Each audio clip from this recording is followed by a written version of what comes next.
Porque la palabra de Dios es pan de vida. Presentamos Ñande Yara Ñe'e, estudio bíblico con el Padre Víctor Luis Cabañas, sacerdote de la Arquidiócesis de la Santísima Asunción. Ordenado sacerdote en el año 1994.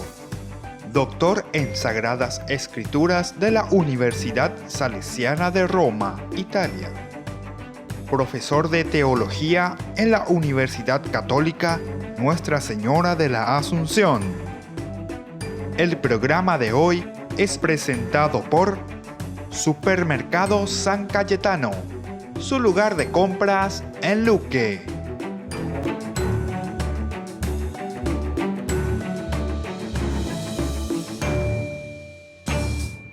Queridos amigos, estamos iniciando con nuestro programa Ñande Yara Ñe'e Antiguo Testamento. Estamos leyendo y estamos reflexionando, como siempre, sobre este libro de Levítico. Estamos en esa sección grande que tenemos de estos capítulos que nos hablan de la ley de la santidad. Y cuando hablamos justamente aquí de la ley de la santidad, estamos hablando del modo, ¿verdad? Vivendus, como decimos, la forma que tendríamos que vivir o cómo el Antiguo Testamento o este libro de Levítico propone como camino de salvación, como camino de santidad. Y por eso le llamamos así, o por lo menos los autores, los estudiosos de la Biblia lo llaman así, ley de la santidad.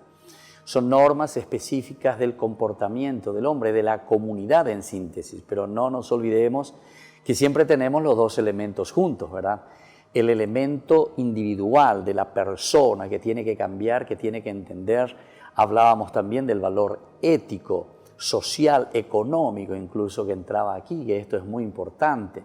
Pero por otra parte, nosotros sabemos que todo este aspecto siempre apunta a aquello que nosotros le estamos diciendo, que es el aspecto directamente comunitario.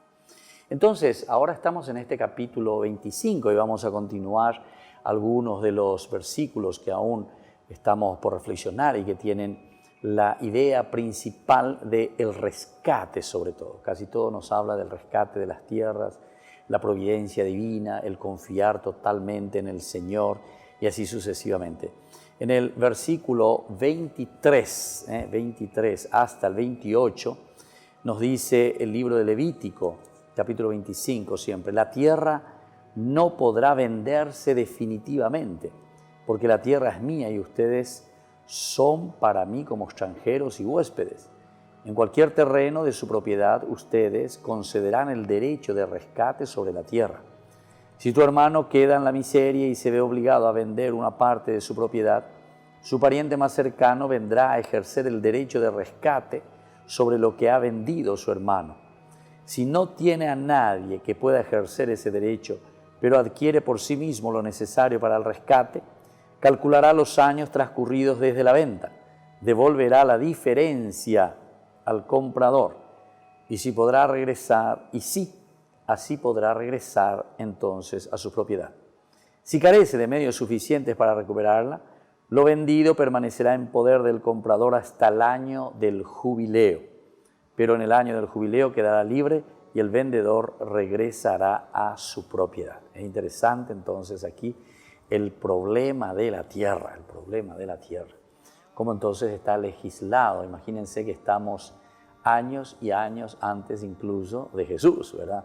O sea que por lo menos 3.000 años atrás ellos están pensando de esta manera, o 2.500 por lo menos, ¿verdad? O sea, todo este derecho a la tierra, el derecho a la propiedad. Imagínense que la Biblia tiene 3 ejes elementales y fundamentales sobre las cuales, si nosotros entendemos estos 3 ejes, que están en las tres promesas que le hace Dios a Abraham. En el capítulo 12 del Génesis nos habla, deja tu tierra y vete a la tierra que yo te mostraré. El problema de la tierra verdaderamente aquí, ¿verdad? Tenemos que recordar que estamos también reflexionando, o por lo menos el autor sagrado con la comunidad, durante el exilio y después del exilio. Y esto se está escribiendo en ese tiempo. Entonces hay un problema muy sensible sobre el problema de la tierra, el perder la tierra, el ir como extranjeros, el ser exiliados, no tener tierra, en fin. El problema de la tierra atraviesa prácticamente toda la Biblia también.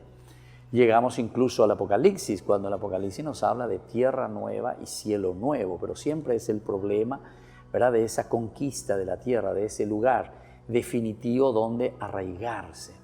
Porque aquí es el lugar donde encontramos nuestro arraigue, ¿verdad? O sea, nos encontramos en nuestra propia tierra, nos encontramos en nuestra propia realidad, en un aspecto cultural, en un aspecto antropológico del desarrollo de un pueblo, de una persona, de cada uno de nosotros. Bueno, por otra parte, el segundo momento es lo de la descendencia. La descendencia también es importante en el sentido de que ellos se consideran el pueblo elegido después, ¿verdad? ¿Cómo yo puedo saber que esto continúa dentro del pueblo elegido? Y sobre todo dentro de esa mentalidad que después en esas zonas, en esas regiones, existían entonces muchos intercambios, ¿verdad? No solamente los intercambios culturales, sino que el intercambio de la propia raza, de la propia sangre.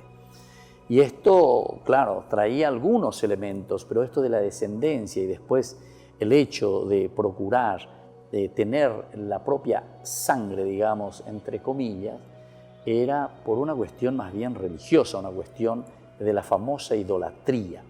Pero no la idolatría como religión simplemente porque yo no quiero saber nada de tu Dios y quién es tu Dios, etc.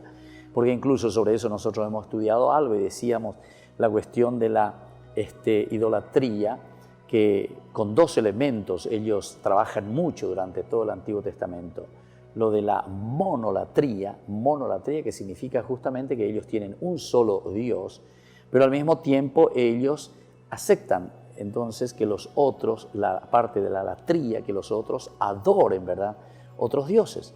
Es como decir, a mí no me importa que ustedes tengan sus dioses, yo tengo el mío, Yahvé, mono, uno, mi Dios.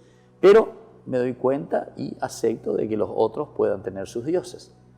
Solamente después, poco a poco, ellos van entendiendo, y aquí justamente viene el problema, que se va a insistir mucho sobre la cuestión de la descendencia, ¿verdad?, del Toledot, que se dice, de las generaciones, el cómo vienen las generaciones. ¿Por qué? Porque, claro, ellos ahora se dan cuenta, aceptan a todos los pueblos, aceptan a todos los dioses, se casan con otros, pero ahí entonces comienzan a tener el problema religioso, porque los otros comienzan a entrar e invadir con sus dioses.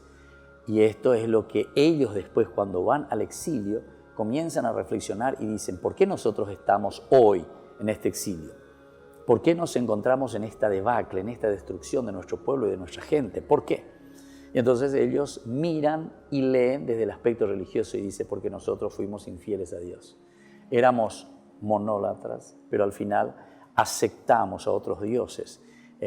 Y ahí viene entonces la cuestión de la idolatría de otros dioses que van entrando, dice, ellos lo reflexionan así. Y eso hace que nos desviemos. Al final, ñandere saray peñande yarawi. Ya puecuericuera, ya la otro dios es cuera y entonces ahí arruinamos toda nuestra cultura, todo lo que somos nosotros, nuestra propia identidad, que es lo peor, ¿verdad? Entonces, cuando están hablando ellos aquí de la descendencia, en realidad, están hablando de un cuidado de esa nación, de ese pueblo elegido que yo te daré. Y el tercero luego será ya al final, ¿verdad? Que de esta generación, de esta descendencia, nacerán reyes. Volveremos enseguida con más ñande yara ñe Antiguo Testamento. San Cayetano Comercial, tu lugar de compras en Luque. Carnes, panificados, frutas y verduras, ropería y muchas, pero muchas cosas más. Ventas al por mayor y menor. Encontranos en Facebook y dale me gusta para enterarte de las mejores ofertas. San Cayetano Comercial SRL. Se llega el verano y también el calor. No te podés quedar sin el termo forrado en cuero de ñande yara ñe. Pedilo ya mismo al número que figura en la pantalla. Con la compra de los termos estarás ayudando a sostener la evangelización a través de los medios de comunicación.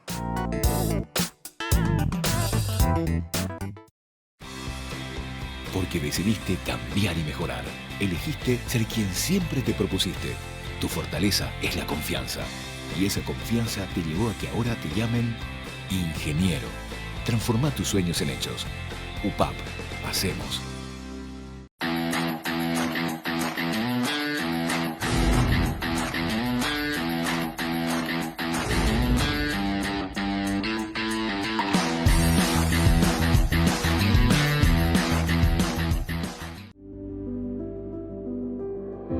Desde que la vida se abre camino, vivimos momentos que valen la pena recordar en el futuro.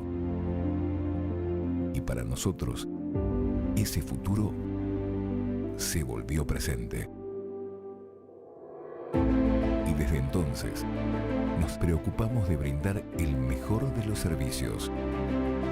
Porque honrar la vida y la memoria es dar consuelo a quienes se quedan y dar paz a quienes se van. Porque al final, recordar es vivir.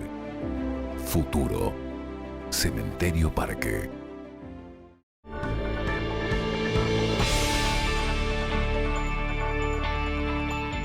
Queridos amigos, estamos con Ñandeyara Ñe'e. Estamos reflexionando sobre el libro de Levítico. Estamos en el capítulo 25. Estábamos haciendo una pequeña introducción de todo lo que significa, ¿verdad?, el hecho de los tres ejes de la Biblia. La cuestión de la tierra, la cuestión de la descendencia y la cuestión de la monarquía. El tercer elemento es la monarquía. Y eso sigue y eso pasa toda la parte de la Biblia, o sea, en forma transversal, todos los libros. Y así hasta llegamos, ¿verdad?, a Jesús. Jesús es rey de los judíos, ¿se dan cuenta? Es la monarquía, es el rey, es el Mesías, es el que viene a salvar, es Dios mismo, ¿verdad?, el rey. Bueno, en fin.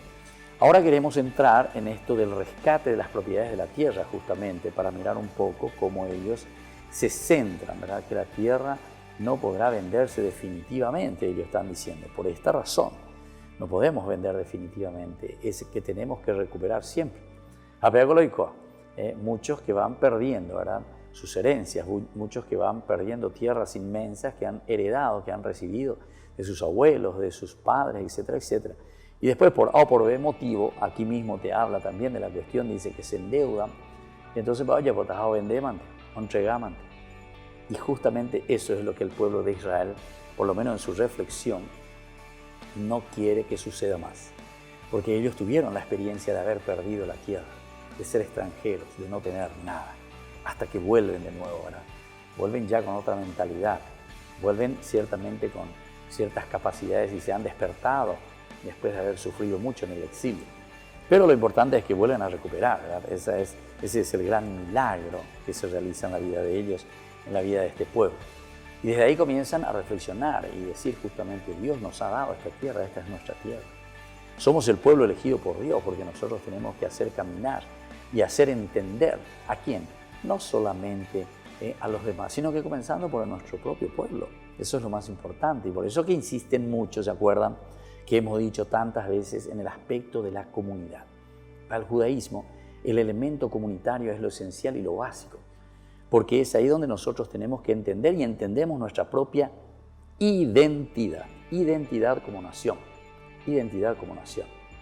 Porque si yo me hago del solito, me hago ahí de no sé qué cosa, después, pero ¿dónde está tu fuerza? O sea, como nación, no tenés ninguna fuerza. Perdés tu identidad, te invaden los otros y te eliminan, ¿verdad? Entonces, ante esta realidad, ellos reflexionan y ellos ven y dicen, no, nosotros somos el pueblo elegido, incluso se ponen un poco por encima, por decir, ¿verdad? Somos el pueblo elegido, nos fortalecemos desde Dios. Entonces, sabiendo que Dios nos ha elegido y que nos ha dado esta tierra, y más aún nos da un estilo, ¿verdad?, de regirnos, la monarquía, etcétera, etcétera. Entonces, esto hace que el pueblo de Dios poco a poco comience a tomar conciencia. Y en la medida en que toma conciencia y se identifica como pueblo y como nación, ellos comienzan, ¿verdad?, a luchar por sus propios derechos. El autor sagrado reflexiona muy bien sobre estos elementos y lo va trabajando muy bien sobre estos elementos. Entonces, aquí cuando nosotros estamos hablando del rescate de las propiedades, es decir, las tierras, justamente nos insiste, ¿verdad? La tierra no podrá venderse definitivamente porque la tierra es mía, dice Dios, ya ve, ¿verdad? y ustedes son para mí como extranjeros y huéspedes. En cualquier terreno de su propiedad, ustedes concederán el derecho de rescate sobre la tierra. El derecho de rescate sobre la tierra. Entonces, esta sección se centra en las normas que conciernen a la redención. Geulá se dice, Geulá en hebreo. Geulá es esto de redimir la propia tierra, ¿verdad? De la propiedad. En los versículos 23 al 28 se plantean el derecho de este rescate de la tierra de manera distinta a lo que nosotros leemos en los versículos 8 al 17. Deberás contar 7 semanas de años, 7 veces 7 años, de manera que el periodo de las 7 semanas de los años asume un total de 49 años. Entonces harás resonar un fuerte toque de trompeta. El día 10 del séptimo, el día de la expiación, ustedes harán sonar la trompeta en todo el país. Así santificarán el año y proclamarán una liberación para todos los habitantes del país. Este será para ustedes un jubileo. Cada uno recobrará su propiedad y regresará a su familia. Entonces, eso es lo que nos hablaba del año jubilar. Pero se nos habla, ¿verdad?, que aquí es totalmente diferente de lo que nosotros estamos mirando en el 23 y en el 24, ¿verdad? Que la tierra no podrá venderse definitivamente y uno después ya lo va a rescatar poco a poco, porque ustedes son extranjeros. En cualquier terreno de su propiedad ustedes concederán el derecho de rescate sobre la tierra. Entonces, se trata de una institución del rescate, probablemente más antigua que la que acabamos de leer nosotros del año jubilar. Pero aquí se vincula con lo del año jubilar. El principio general es que la tierra no se puede vender a perpetuidad sin derecho a reclamación. Yo te puedo vender, pero después entonces de un cierto año te vuelvo a sacar. Entonces te hay en la ave y ande allá. O sea, a perpetuidad yo no te puedo vender, no puedo vender a nadie. Es decir, sería como un alquiler entonces, ¿verdad? Te alquilo por 49 años, te alquilo por 100 años, ¿verdad? Es interesante porque justamente muchas de las propiedades hechas jurídicamente normalmente se entregan así, por lo menos a nivel de trabajos apostólicos, a través de trabajos congregacionales. Entonces, por 49 años, otros 49 años, entonces 98 años. Después vamos a volver a evaluar. Es decir, te entrego esto para que lo trabajes a alguna congregación, a alguien, a algún movimiento laico, y bueno, que trabajan eso, evangelizan, lo llevan adelante, lo van utilizando, usufructuando, ¿verdad? Siempre esto se hace ante situaciones en que se encuentra esa propiedad o esos lugares prácticamente en un abandono. Eso yo le estoy hablando ahora de nuestra realidad, simplemente para comparar un poco de dónde viene también esto que actualmente nosotros hacemos o vivimos, ¿verdad? A nivel de iglesia o a nivel de congregaciones, que le entrega a otra congregación por 49 años o por 98 años, y bueno, mientras, ¿por qué? Porque esa congregación se ha diezmado, entonces ya no puede llevar adelante un trabajo pastoral, y entonces se le entrega a otra congregación o algún movimiento eclesial o al mismo Vaticano, etcétera, etcétera, que después va buscando cómo hacer para que esos lugares continúen siendo lugares de evangelización, de trabajo, ¿verdad? Para que, para no perder la propiedad, para no perder de todo eso, porque si no yo puedo decir, bueno, aquí ya no pasa nada, aquí ya no hay vocaciones, aquí entonces a vender, entonces a ver plata hasta ahí por una otra cosa. Sin embargo, no se hace de esa manera normalmente, ¿verdad? Porque la historia de la salvación es entonces tan larga, tan amplia y todos actuamos. Vendrán otras generaciones, no sabemos. La providencia de Dios siempre es diversa. Bueno, entonces vamos a volver enseguida con más Ñande Yara Ñe.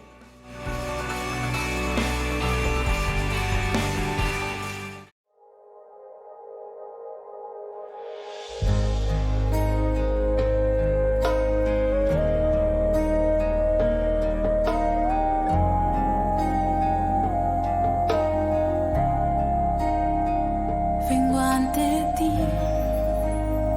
con mi dolor, sin fuerzas, sin voz, y te veo ahí y solo quiero entregarte todo lo que tengo en mí. Quiero lavar tus pies con mi llanto, con mi llanto. Quiero lavar tus pies con mi llanto, con mi llanto. Me rindo,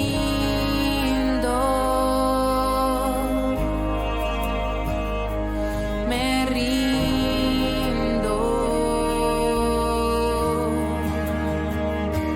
me rindo,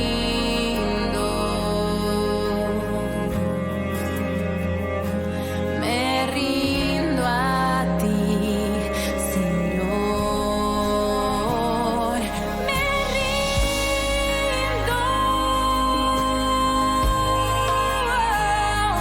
me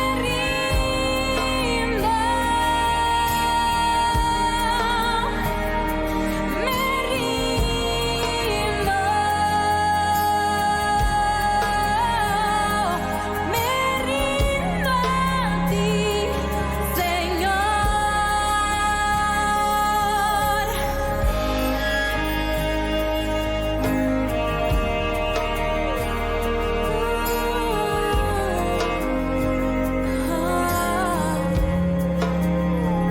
Vengo ante ti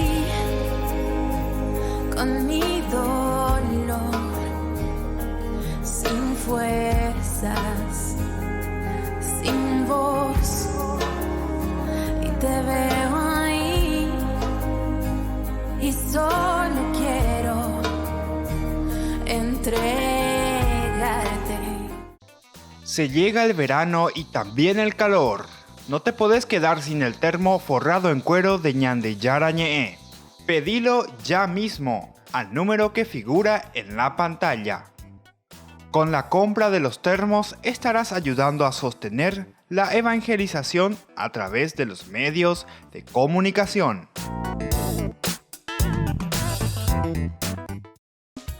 Fundación Ñande Yara Ñe'e presenta el estudio bíblico modular.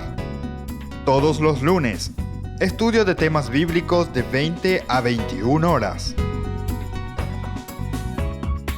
Sábados, estudio de capítulos bíblicos de 8:30 a 9:30 horas. Animador, Padre Víctor Luis Cabañas, doctor en Biblia. Te esperamos en la Casa de las Hermanas Vicentinas, Jejuí 1059 Casi Colón. Para más información, comunicarse al 0981 50 50 36. Estudio Bíblico Modular Ñande Yara Ñe'e. San Cayetano Comercial, tu lugar de compras en Luque. Carnes, panificados, frutas y verduras, ropería y muchas pero muchas cosas más. Ventas al por mayor y menor. Encontranos en Facebook y dale me gusta para enterarte de las mejores ofertas. San Cayetano Comercial SRL.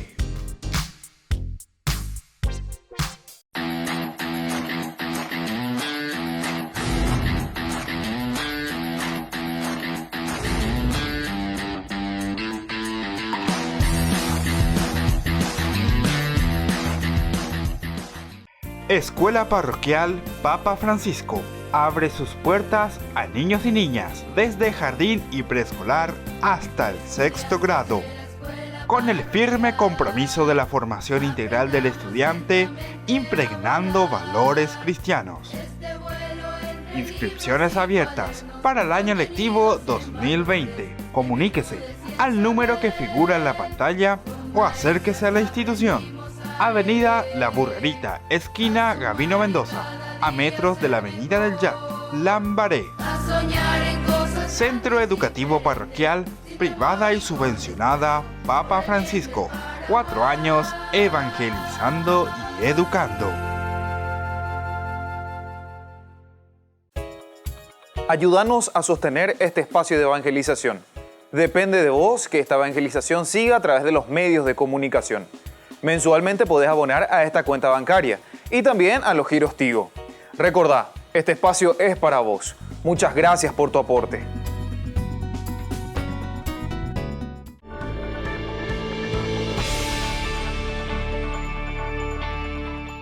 Queridos amigos, seguimos con nuestra reflexión, Ñande Yara Ñe, Antiguo Testamento. Estamos en el Levítico capítulo 25, del 39 al 34.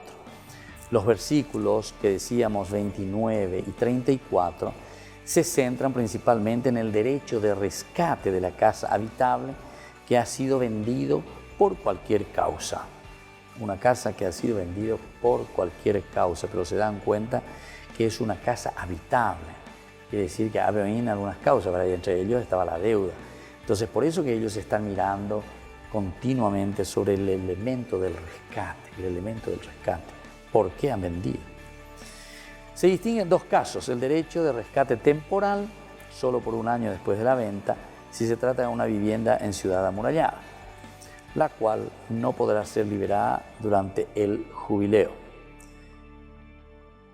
Derecho perpetuo de rescate en caso, este es el segundo, que se trate de dos casas construidas en aldeas sin muralla o villas rurales, las cuales deben volver a sus primeros propietarios en el año jubilar si no han sido aún rescatadas. Nótese que según esta legislación el jubileo no es aplicable a las viviendas urbanas. Esto será que es reflejo de la antigüedad preurbana de esta institución o proyecto social posexílico para los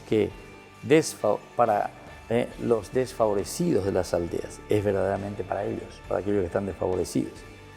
Quizá debe entenderse que, dada la mezcla social existente en las ciudades israelitas, cananeos y extranjeros, y la diversidad de actividades económicas no siempre dependientes del campo, la aplicación del jubileo se hiciera impracticable en muchas circunstancias, de modo que la legislación israelita no lo contemplara en el ámbito urbano.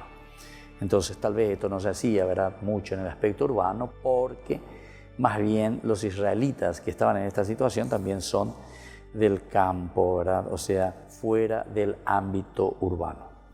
La Mishnah, entendida por esa amurallada, a toda aquella que se encuentra dentro de una ciudad amurallada, valiendo como casas de ciudad amurallada aquellas en cuya ciudad hay al menos 3 patios con 2 casas cada una, rodeados con muros desde los tiempos de Josué. Bueno, entonces todo esto nos está indicando, ¿verdad?, esa necesidad más bien teológica que nosotros dijimos, es el del arraigarse. Y ciertamente el tener una casa, el tener un lugar donde recostar la cabeza, es lo que te lleva a vivir también con dignidad en tu familia, en tu casa.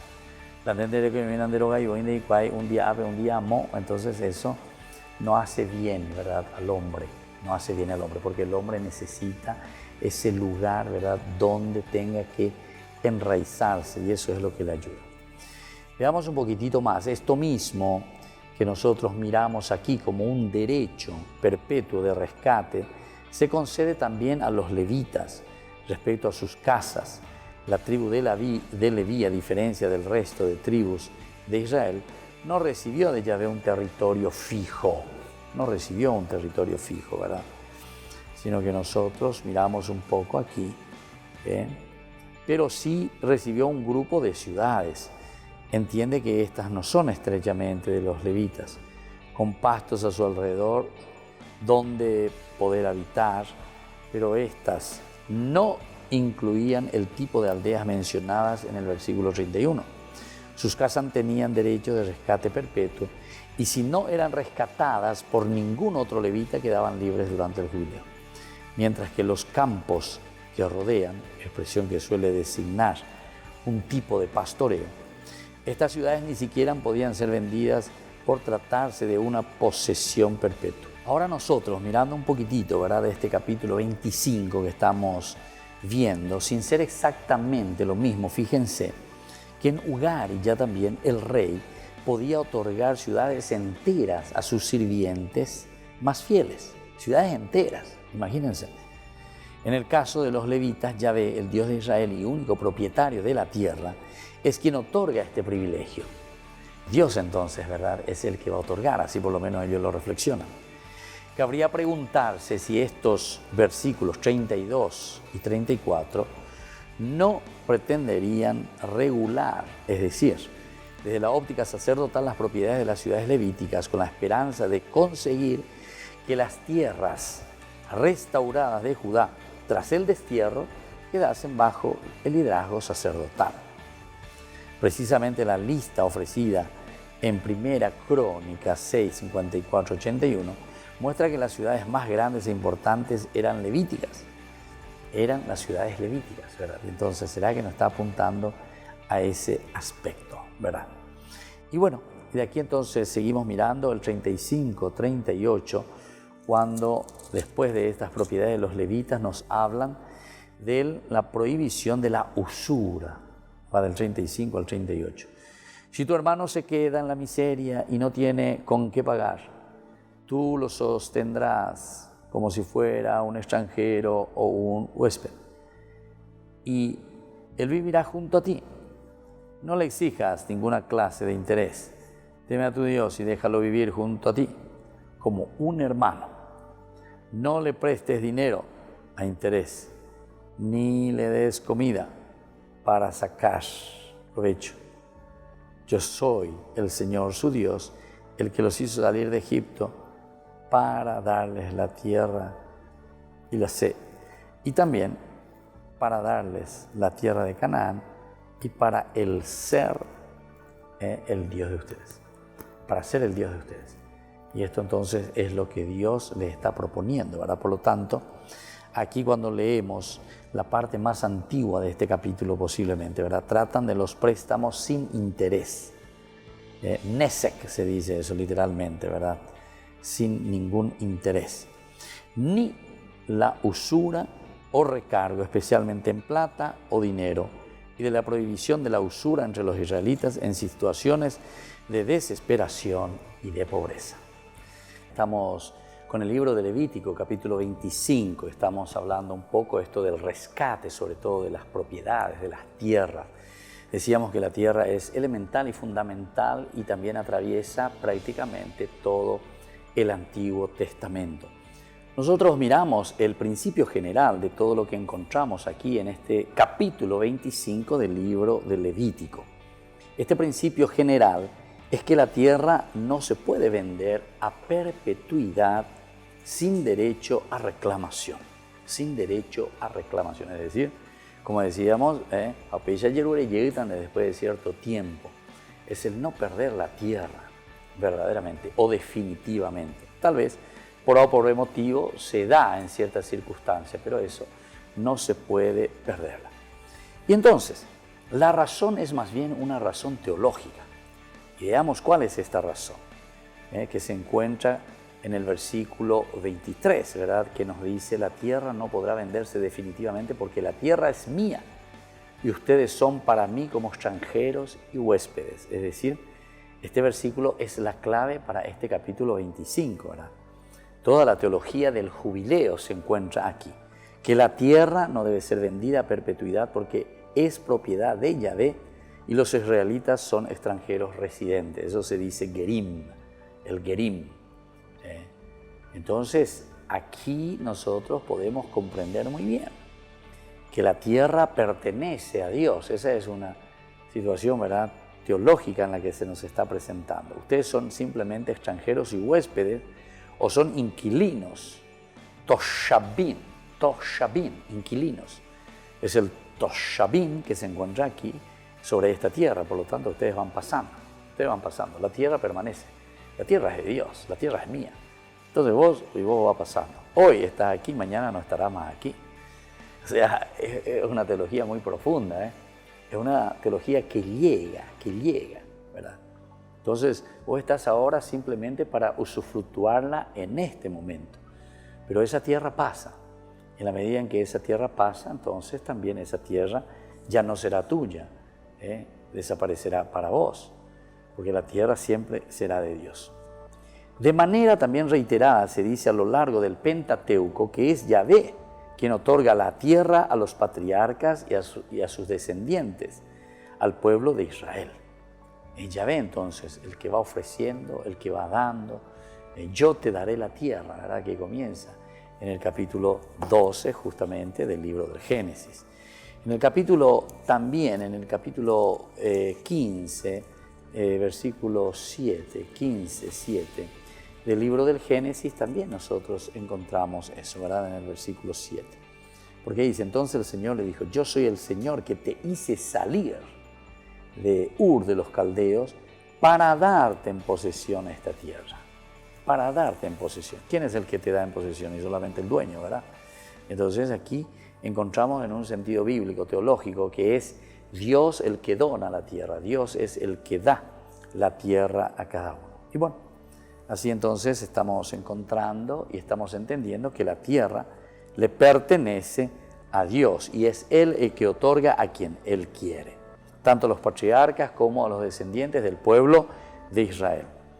Y quien otorga a cada tribu también es Dios, ¿verdad? A cada parcela, su parcela de tierra correspondiente.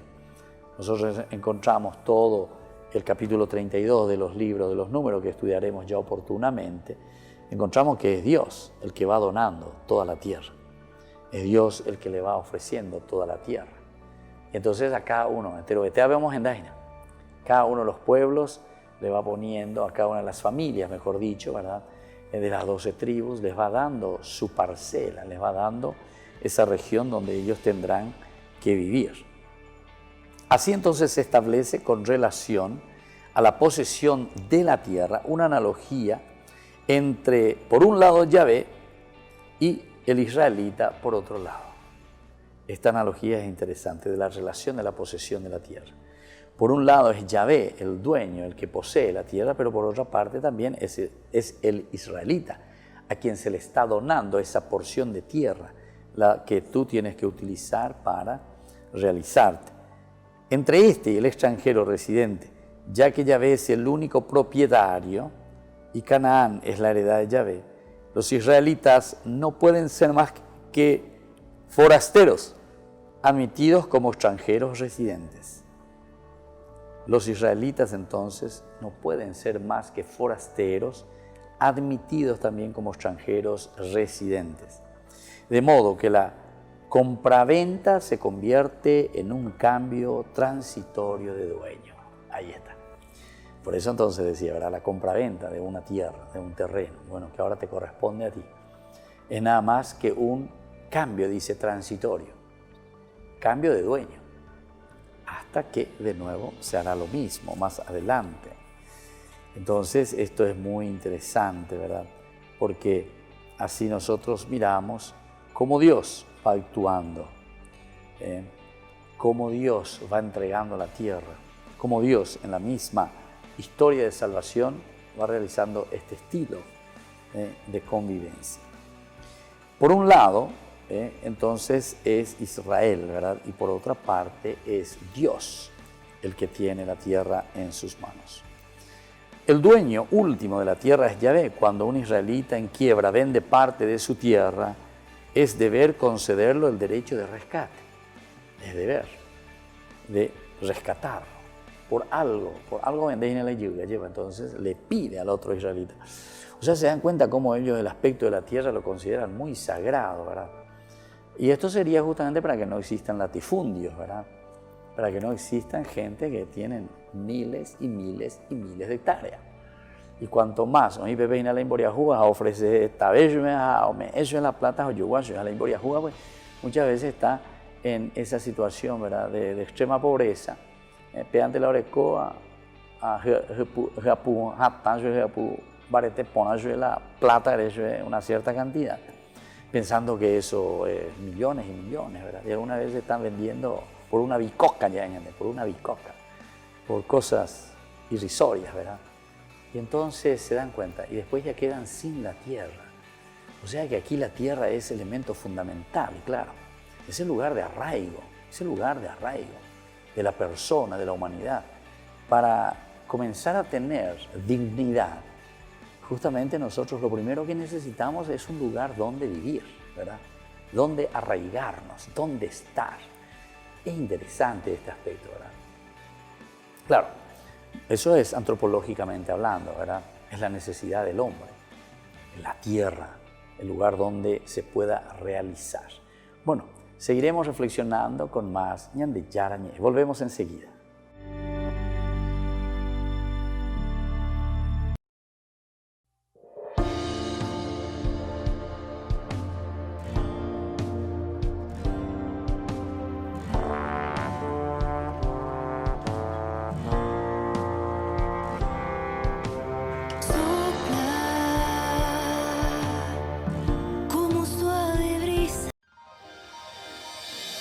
San Cayetano Comercial, tu lugar de compras en Luque. Carnes, panificados, frutas y verduras, ropería y muchas, pero muchas cosas más. Ventas al por mayor y menor. Encontranos en Facebook y dale me gusta para enterarte de las mejores ofertas. San Cayetano Comercial SRL. Se llega el verano y también el calor. No te podés quedar sin el termo forrado en cuero de Ñande Yara Ñe. Pedilo ya mismo al número que figura en la pantalla. Con la compra de los termos estarás ayudando a sostener la evangelización a través de los medios de comunicación.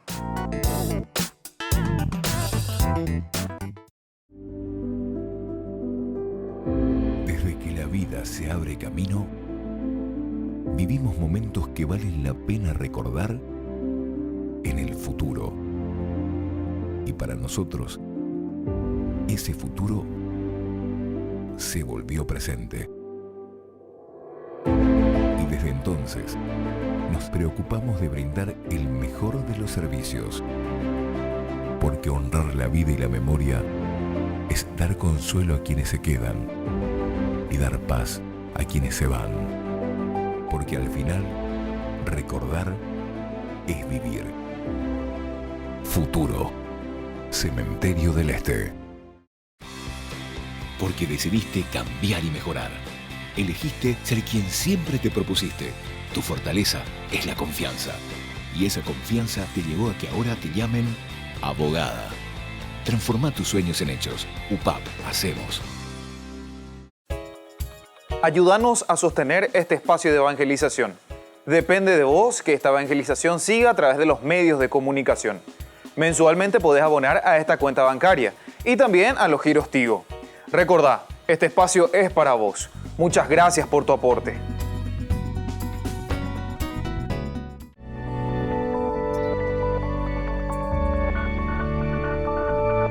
Queridos amigos, estamos volviendo con Ñande Yara Ñe. Estamos mirando este bloque muy interesante que nos está hablando del 35 al 40, al 38 en realidad, 35, 38. Posiblemente decíamos que es uno de los parágrafos de los estudios, ¿verdad?, que trata aquí sobre la prohibición de la usura, y que es uno de los más antiguos, ¿verdad? Si tu hermano se queda en la miseria y no tiene con qué pagarle, tú lo sostendrás como si fuera un extranjero o un huésped, y él vivirá junto a ti. No le exijas ninguna clase de interés. Imagínense cómo le está insistiendo. Teme a tu Dios y déjalo vivir junto a ti como un hermano. No le prestes dinero a interés, ni le des comida para sacar provecho. Yo soy el Señor su Dios, el que los hizo salir de Egipto para darles la tierra de Canaán y para ser el Dios de ustedes. Bueno, esto es lo que estamos mirando y estamos insistiendo bastante aquí, ¿verdad? Pero miremos y digamos que justamente lo que recién estábamos estudiando, aquí se le pide esto de que hay una prohibición verdaderamente de la usura entre los israelitas en situación de desesperación y de pobreza. No se trata entonces de préstamos, ¿verdad?, de los ricos para que estos puedan negociar, porque le dice también que le tiene que ayudar, le tiene que prestar, pero no es para negociar, dice. Por lo que los préstamos de los que se habla en estos versículos están más vinculados con las limosnas y los dones. Están más vinculados con la limosna y los dones. La palabra luego limosna, ¿verdad? Justamente significaba eso, era dar, no como nosotros entendemos una monedita, ¿verdad? Es limosna. Limosna era la posibilidad que yo le estaba dando a esa otra persona para poder vivir. Es decir, para que pueda, es como el platasí, por decir así. Esa era la verdadera limosna, ¿verdad? No la limosna que nosotros hoy entendemos como una monedita ahí que estamos dando, sabiendo que podríamos dar verdaderamente muchísimo más. Y bueno, aquí entonces, propios de una obligada caridad para garantizar la subsistencia del israelita necesitado. Escuchen bien eso, propios de una obligada caridad. Uno se obliga a sí mismo, quiere decir eso, es una obligada caridad para darle a ese israelita necesitado. Que con los intereses de otros préstamos de índole comercial se establece una analogía entre la relación de los israelitas con sus compatriotas más necesitados y la relación entre Yahvé y los israelitas. Unos y otros son y deben ser mantenidos. El verbo hebreo que corresponde entonces al sentido de ayudar, tomar el control de, ¿viste? Tomo el control de esta persona a quien yo tengo que ayudar, a quien tengo que llevar adelante. Estamos en esta situación entonces. Como extranjeros residentes o huéspedes, el dejar vivir a tu hermano junto a ti no significa que el pobre deba vivir bajo el mismo techo del que tiene cubiertas sus necesidades, sino que éste debe ayudarle, como se señala en el versículo 37, prestándole el dinero sin interés y los víveres sin aumento alguno de precio. La motivación para guardar estas normas es doble. Por un lado, es el temor de Dios. En el versículo 36 justamente nos está diciendo, ¿verdad? No le exijas ninguna clase de interés. Teme a tu Dios y déjalo vivir junto a ti como un hermano, ¿viste? Entonces, con la ñandez esta vez ya pota la caridad, ya pota pedir por a mí a peñan de la pisare. Solamente cuando nosotros tememos a Dios. Aquí te está hablando, ¿verdad?, del temor de Dios. Y por eso tampoco no es que vos le estás dando, regalando la ayuda verdaderamente que te está pidiendo aquí a ese pobre es darle, dice, lo de comer, pero no como un regalo, sino que no usufructuando de él. Yo no puedo usufructuar de ese pobre. Entonces es un precio bajo, precio de costo, Yahshua. La motivación que nos mueve es entonces siempre el temor de Dios. Y por otro lado también el recuerdo de que Yahvé fue quien les sacó de la tierra de Egipto para darles la tierra de Canaán. O sea, esto es lo mismo que nosotros algunas veces decimos en esas personas o las personas con quienes nos encontramos y nos damos cuenta, ¿verdad? Dentro de su miseria, dentro de su pobreza, antropológicamente hablando, en situaciones difíciles, decimos, me reconozco en ti, ¿verdad? Me reconozco en ti. El reconocerse en la otra persona significa justamente esa difícil situación que uno ve en el otro y uno dice, bueno, pero a mí también esto me pudo haber pasado. La suerte de esta persona también yo incluso la puedo vivir todavía, ¿eh? No pensemos que porque hoy estemos todo súper bien, todo súper lindo, mañana seguirá lo mismo, no sabemos en nuestra propia vida. Y entonces por eso decimos, me reconozco en ti, por eso es que también mi alma y mi corazón, imagínense si todos somos así. Evidentemente yo pienso que muchas cosas se paliarían, ¿verdad? Muchas cosas negativas, porque pues es como el platasí que yo decía anteriormente. ¿Verdad? Incluso no le cobro ningún interés, dale fuerza, pero después te va a devolver, ¿verdad? En la medida en que trabaje y comience a producir. Y también el otro elemento también es importante, porque aquí dice, le vas a vender a un precio de costo prácticamente. Esa es la forma de ayudar. No es tampoco la forma de ayudar que yo te dé todo. Te dé todo, y por eso estaba diciendo que venga a vivir, porque yo estoy bien, venga a vivir todo bajo tu propio techo y que dependa simplemente, ¿verdad?, de lo que nosotros estamos haciendo aquí. Entonces vos dependés de lo que nosotros estamos haciendo aquí, de lo que nosotros vivimos, lo que nosotros comemos, lo que nosotros producimos. Anderé mañana, no, yo soy pobre. Está bien que uno sea pobre, pero entonces tiene que tener esa mentalidad, o por lo menos a eso está apuntando aquí, a esa mentalidad de salir a flote. Pero para salir a flote, entonces necesitas el esfuerzo, ¿verdad? Y ahí aparece el hermano, el próximo, ¿verdad? El israelita que se pone, te ayuda. Y una vez que salí, entonces vos ya podés comenzar a volar. La motivación para guardar estas normas es doble. Por un lado, el temor de Yahvé, ya dijimos, y por otra parte, que te hace recordar que vos también fuiste extranjero. Otra cosa son los préstamos a naciones o personas extranjeras en los intercambios comerciales, ya que en estas sí podrían valer esto de la imposición de los intereses a préstamos, ¿verdad?, que podemos hacer a israelitas. Ahora, esto provocaba también la reciprocidad que fuera necesaria para evitar los abusos. Estamos hablando de este capítulo 25 de Levítico que nos habla de la prohibición de la usura. La usura, entonces, que es condenada directamente, ¿verdad?, por la Biblia en este sentido, no explotar al hermano, no explotar a nadie, sino que al contrario, mirando a la comunidad también, porque recordemos que si hay pobres y más pobres y más pobres dentro de la comunidad, después eso repercute ¿en quién? Y repercute sobre la misma sociedad. Hoy en día tenemos que estar cuidándonos que nos roben nuestro celular, que nos roben, que nos entren en la casa, que nos desvalijen. Tenemos que alzar murallas no sé de cuántos metros, electrificar todo. Esas son formas, nosotros decimos, de seguridad, una forma de seguridad. Pero esa no es la verdadera seguridad, por lo menos así como estamos entendiendo de la palabra de Dios. La verdadera seguridad es que toda la comunidad pueda vivir en una forma digna, toda la comunidad en forma digna. Y es detrás de esto lo que nosotros tenemos que comenzar, ¿verdad?, a mirar, a luchar y a procurar, y vamos a decirle así, a patalear por buscar para que esto suceda en nuestra comunidad. Vean la iglesia. ¿Se acuerdan que Hechos de los Apóstoles también, después capítulo 2, del 42 en adelante, nos habla de una comunidad donde se compartían todos los bienes. Nadie pasaba necesidad. Y claro, cuando nadie pasa necesidad es porque todos estamos empeñados en que la comunidad viva bien, la comunidad se empeñe, la comunidad verdaderamente trabaje, la comunidad vaya adelante.